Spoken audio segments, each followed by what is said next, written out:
If you approach the cubs of a lioness and you go to approach her in the wrong way, the mother of the cubs, she doesn't say, wait a minute, let me just warm up and do some lankas. She doesn't say, let me just maneuver. Instinctively, the body responds with the awareness, with the mind, with cosmic intelligence.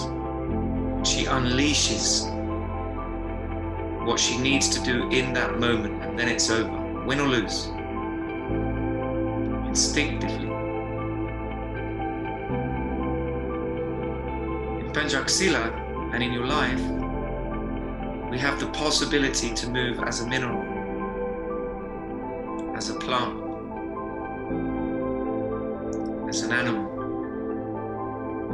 That's why human beings in the celestial realms, we are, when we're looked at, what we are and our possibilities, we are wowed. It's impressive to be a human being, you know, because we have lots of potentials within, lots of possibilities. But listen up, if you don't return to zero, those possibilities will be hijacked by your ego.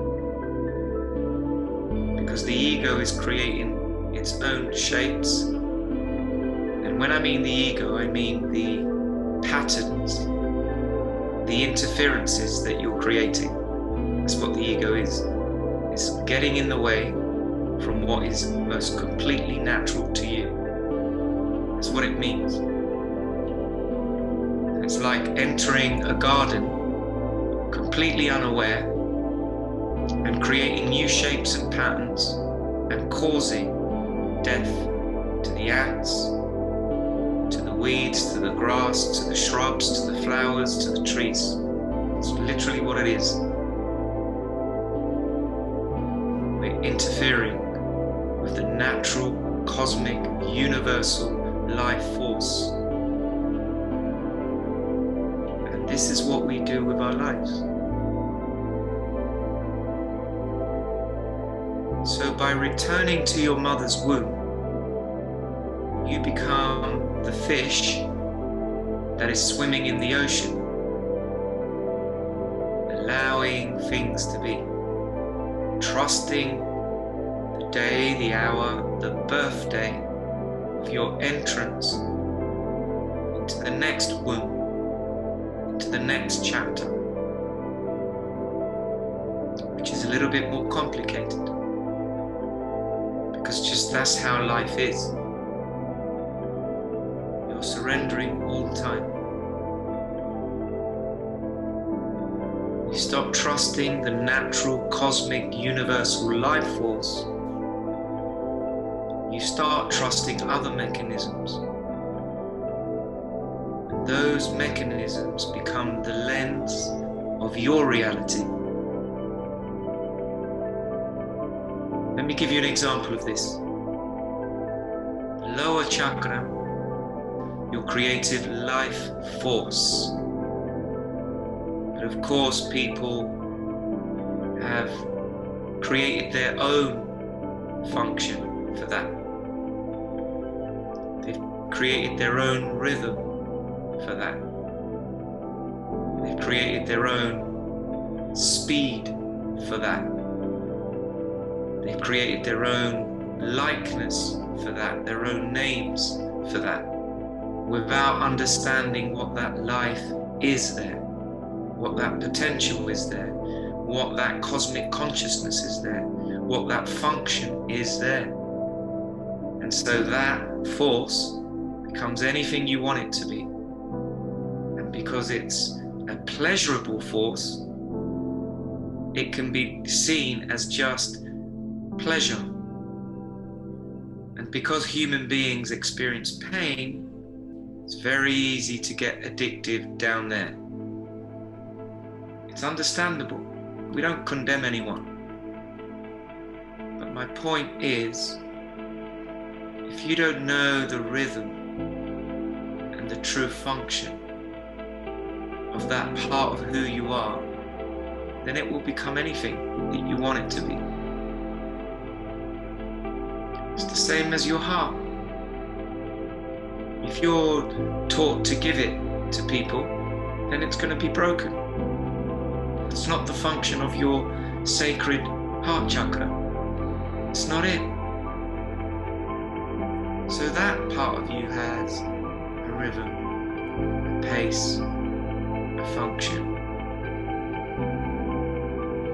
So does your intellect. So do your thoughts. So do your dreams. So does your imagination. So does your body. So does your natural defense Beladiri systems. But you will not tap into the organic, instinctive ones unless you get out of the way. Your body has the most majestic, tuned, rhythmic, organic eating patterns for you. But if you've created a habitual cycle of eating, then you won't tap into it. You can't sense it anymore, because now you are controlled by 20, 30 years of habitual energetic patterns. So the practice of samadhi is returning back to the original sound, the original frequency, the original Beladiri. And slowly everything will come back. Everything that the I, the ego, the self, force has robbed from you will be restored. Allow things to be. Return to the original. Now you are understanding the deepest foundation of esoteric learning. And now you can have a true alchemical, progressive journey back home. And what a relief this is. So all you have to do is stop interfering. For this is the key to your journey back home and into oneness.